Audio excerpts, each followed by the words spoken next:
Back student, आपका हमारी नई वीडियो में।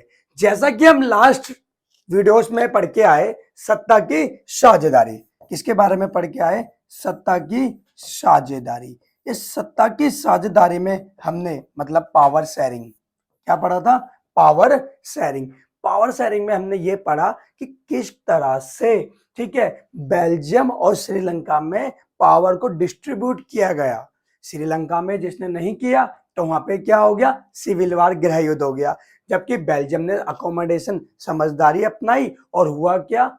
बेल्जियम में कोई इफेक्ट नहीं हुआ और वहां पे उन्होंने कॉन्स्टिट्यूशन के अंदर 4 तरह के अमेंडमेंट किए और अपने बेल्जियम में पावर को एक डिस्ट्रीब्यूट अच्छे तरीके से किया, यानी कि पावर शेयरिंग करी। जबकि श्रीलंका में मेजोरिटीनिज्म, यानी कि किसको अपनाया गया? बहुसंख्यकवाद को अपनाया गया। तो उस चैप्टर में हमने पढ़ा कि सत्ता की साझेदारी थी, जो पावर शेयरिंग थी क्या? तो अब जो हमारा टॉपिक है, जिसका नाम हम पढ़ेंगे क्या? जिसका नाम हम पढ़ते हैं चैप्टर नंबर 2 के अंदर, फेडरलिज्म। फेडरलिज्म को आमतौर पर संघवाद कहते हैं। क्या कहते हैं? संघवाद। संघवाद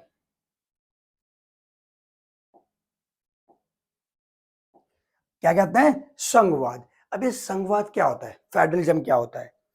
मतलब सिंपल सा, फेडरलिज्म और संघवाद का मतलब क्या है इसको हम ऑलरेडी पढ़ चुके हैं। कहां पढ़ चुके हैं? सत्ता की साझेदारी, पावर शेयरिंग में।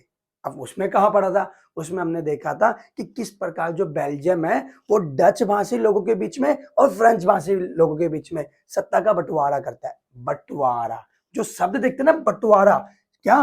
बंटवारा, ठीक है। इंडिया पाकिस्तान का बंटवारा नहीं, बंटवारा, डिवीजन। क्या? डिवीजन, बंटवारा, वो भी किसका? सत्ता का, पावर का डिवीजन या डिस्ट्रीब्यूशन ही क्या कहलाता है? फेडरलिज्म। क्या भैया इतना ही जी? सिंपल से उसको डिफाइन करें, द डिस्ट्रीब्यूशन ऑफ पावर, या the division of power is known as federalism. सत्ता का बंटवारा ही क्या कहलाता है? संघवाद। अब इसको अच्छे तरीके से देखें, सत्ता का विभिन्न स्तरों पर बंटवारा, सत्ता का विभिन्न स्तरों पर ऊर्ध्वाधर बंटवारा, ठीक है। सत्ता का अलग अलग मध्यम वर्गों में, उच्च वर्गों में, निम्न वर्गों में, अलग अलग जातीय समूह में, अलग अलग भाषीय समूह में बंटवारा, संघवाद। संघवाद का सिंपल सा अर्थ क्या है? शक्तियों का बंटवारा, यह सत्ता का बंटवारा, जो हमने बेल्जियम में देखा था कि बेल्जियम ने किस प्रकार समझदारी की और सत्ता का बंटवारा कैसे किया।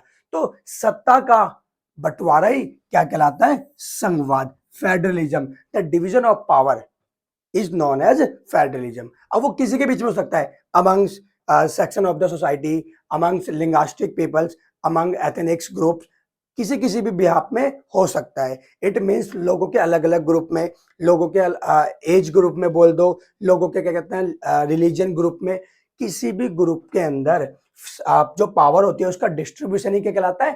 फेडरलिज्म।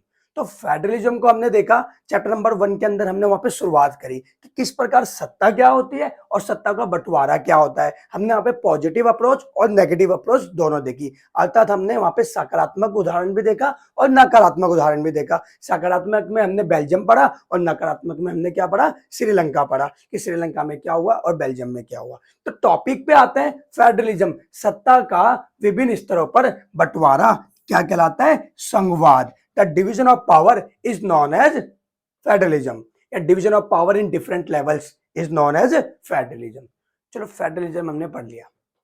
फेडरलिज्म एक वर्ड से पहले ना हम एक छोटा सा टॉपिक लेते हैं, किसके बारे में?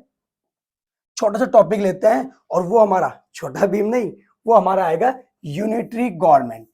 अबे यूनाइटरी गवर्नमेंट का मतलब क्या होता है? यूनाइट का मतलब एक, ठीक है। टॉपिक पे आना, यूनाइटरी का मतलब एक, यानी कि एकात्मक शासक।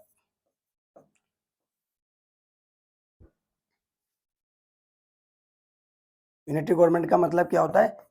एकात्मक शासन या एकात्मक सरकार, ये सरकार, ये शासन बोल दो। ये एकात्मक सरकार, यूनिटरी गवर्नमेंट का मतलब क्या होता है? सिंपल सा, हमने देखा ढोलकपुर में कुछ भी हो जाए, कुछ भी, भैंस चोरी हो गई तो राजा के पास जाएंगे, सरकार का काम करना है तो राजा के पास, सब कुछ। वो बात अलग है, बच्चों के मन में आ रहा होगा भैया कहाँ राजा के पास, राजा तो खुद भीम के पास आता है।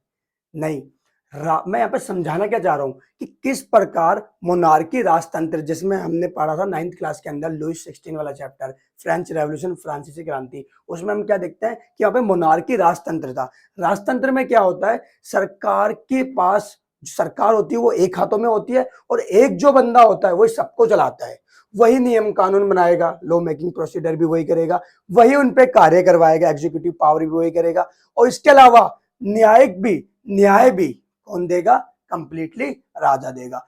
न्याय करने का काम, अगर हमारे नाली साफ करनी है तो राजा के पास जाओ, ठीक है, कोई नियम बनवाना है तो राजा के पास जाओ, और कंप्लीटली भैंस चोरी हो गई तो किसके पास जाओ, राजा के पास।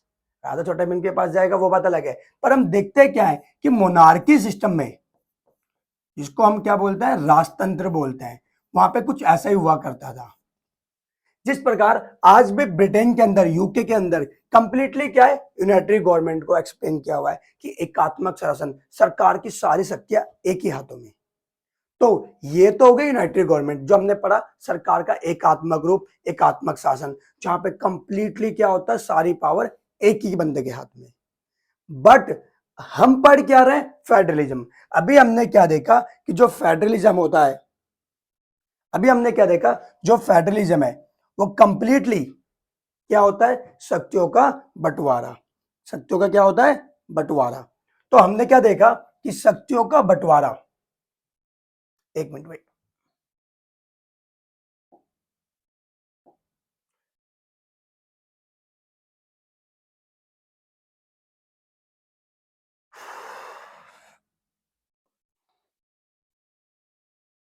अभी हमने क्या देखा कि एकात्मक में क्या होता है, कंप्लीटली सरकार की, सॉरी, जो भी सत्ता होती है वो सारी एक ही हाथों में होती है, जबकि फेडरलिज्म के अंदर, संघवाद के अंदर क्या होता है, शक्तियों का बंटवारा कर देते हैं।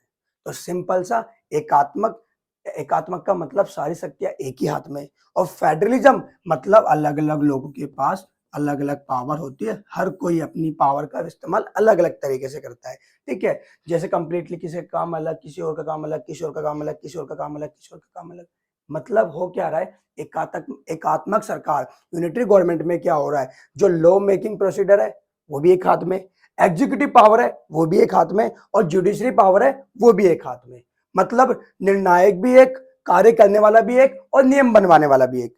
जबकि फेडरलिज्म में क्या हो रहा है, ये सारी चीजें बंटवारी कर दी जाती हैं, बांट दिया जाता है, सत्ता का अलग अलग स्तरों पर क्या कर दिया जाता है, बंटवारा कर दिया जाता है। तो ये तो हमने देखा क्या, फेडरलिज्म। अब फेडरलिज्म को अभी हमने देखा कि शक्तियों का क्या हो रहा है, अलग अलग स्तरों पर क्या हो रहा है, कंप्लीटली बंटवारा हो रहा है, सारे मिलके काम कर रहे हैं, संघवाद, फेडरलिज्म। और फेडरलिज्म को अगर थोड़ा ढंग से समझे तो power of the federal government, मतलब कि जो पूरे देश की सरकार होती है, plus power of the state government, यानी कि यूनियन गवर्नमेंट, पूरे देश की एक ही सरकार, यूनियन गवर्नमेंट, सेंट्रल गवर्नमेंट भी कहते हैं, जैसे इंडिया में बीजेपी, ठीक है। इसके अलावा पावर ऑफ स्टेट गवर्नमेंट, जितनी भी भारत में 28 स्टेट है, तो उनकी जो जितनी भी सरकार होती हैं, ठीक है, तो वो कंप्लीटली क्या करती हैं, आपस में कोऑर्डिनेट करती हैं, और आपस में कंप्लीटली जो पावर होती है उसको क्या करती हैं, शेयर करती हैं। इसी को बोलते हैं फेडरलिज्म, कि शक्तियों का अलग अलग स्तरों पे बंटवारा, शक्तियों पर जो राज करने का है उसको अलग अलग तरीके से, सेंट्रल गवर्नमेंट और यूनियन गवर्नमेंट, जिसको सेंट्रल गवर्नमेंट कहते हैं, और स्टेट गवर्नमेंट, दोनों क्या कर रही है, पावर को शेयर कर रही है। इट मींस फेडरलिज्म, संघवाद, शक्तियों का क्या हो रहा है, बंटवारा हो रहा है। एकात्मक, अभी भी मैं बता रहा हूं, ठीक है, 5 बार मैं बोल चुका हूं, अभी भी मैं बता रहा हूं दोबारा, याद ध्यान से सुनोगे तो क्या याद आएगा, एकात्मक जिसमें सारी शक्तियां एक ही हाथ में, और संघात्मक बोल दो या संघवाद बोल दो, जिसको फेडरलिज्म कहते हैं, वहां पे शक्तियों का बंटवारा क्या होता है, अलग अलग स्तरों पर अलग अलग रूप से किया जाता है। तो ये तो हमारा टॉपिक था, क्या शक्तियों का किस प्रकार बंटवारा हो सकता है और नहीं हो सकता, उसको अगले टॉपिक में देखते हैं। पर अभी हमारा टॉपिक क्या था, एकात्मक सरकार और संघात्मक सरकार। तो अगली वीडियो में मिलते हैं। अगली वीडियो में हम बिल्कुल शॉर्ट में पढ़ेंगे कि संघवाद के प्रकार कितने होते हैं, और इंडिया ने अगर संघवाद लिया है तो क्यों लिया है, किस बिहाफ पे लिया और कहां से लिया है। तो संघवाद के इस टॉपिक को हम अलविदा लेते हैं, मिलते हैं अगली वीडियो में। जब तक के लिए जय हिंद, जय भारत। सही बनी।